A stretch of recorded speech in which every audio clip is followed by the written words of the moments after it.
Have you ever noticed how two people can have similar dating experiences but walk away with completely different beliefs?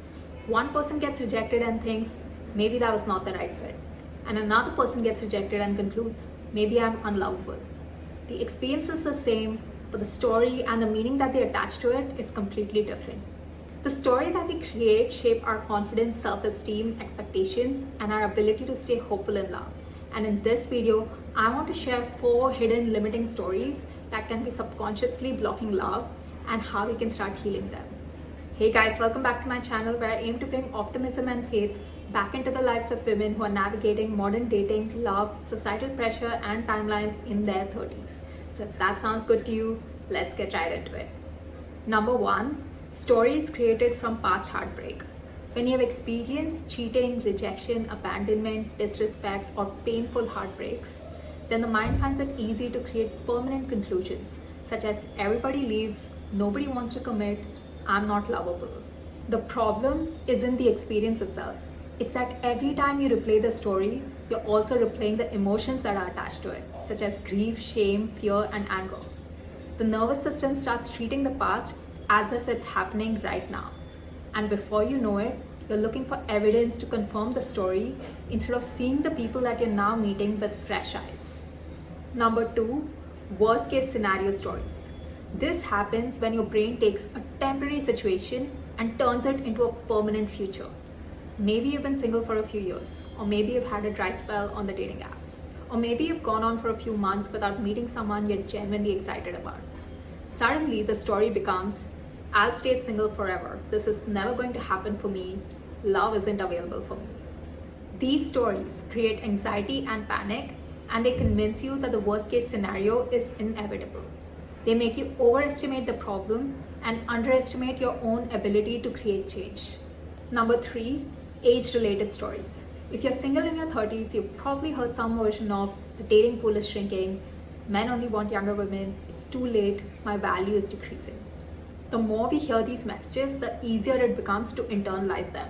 And when we start believing these messages, we start looking for evidence to confirm these messages while ignoring evidence that contradicts them. And it slowly starts chipping away at our confidence, self-esteem, and optimism. And when we date from a place of fear and scarcity, it changes the way we show up and the outcomes that we have in dating. Number 4, victim stories. This is the one I struggle with the most. Victim stories sound like, why is this happening to me? What is wrong with me? Why does everyone else find love except me? These questions feel understandable when you're hurting, but they can also take away your personal power. When you see yourself as a victim of your circumstances, you stop looking for new solutions. You stop taking action. You stop believing that you can influence the outcome. The last couple of years, I was deeply stuck in victim mindset. I kept asking myself, how did I end up single in my 30s? Why is this happening to me? I would cry to my friends about it. I would constantly think about it when I was alone.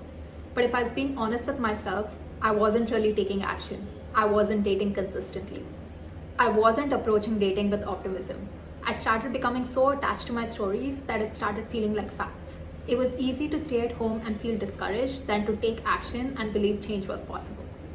But this year, something shifted. I decided to stop treating my past experiences as predictions for the future. And I started dating again with a more positive mindset. And it started opening new doors.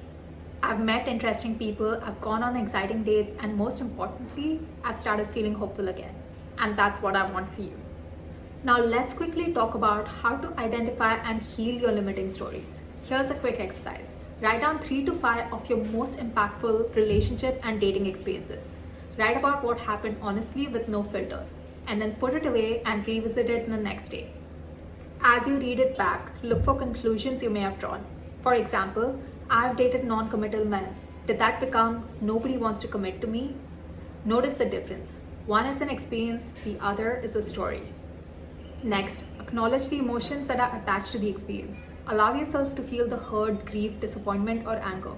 And then ask yourself, is there another interpretation that is equally true? Maybe the relationship ending doesn't mean you're unlovable. Maybe it just means that it wasn't the right match.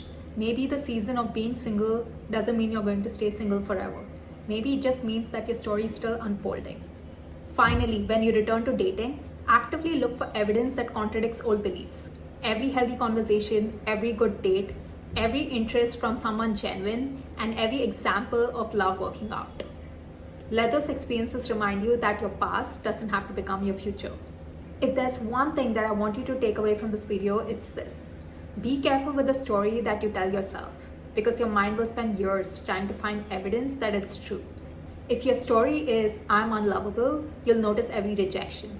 If your story is, it's too late for me, then you'll notice every delay. But if your story is, love is still possible for me, then you'll start taking action, going on dates, and noticing every opportunity. Don't let one painful chapter become the entire story of your life. And as always, keep choosing alignment and faith over timelines. I'll see you in the next one.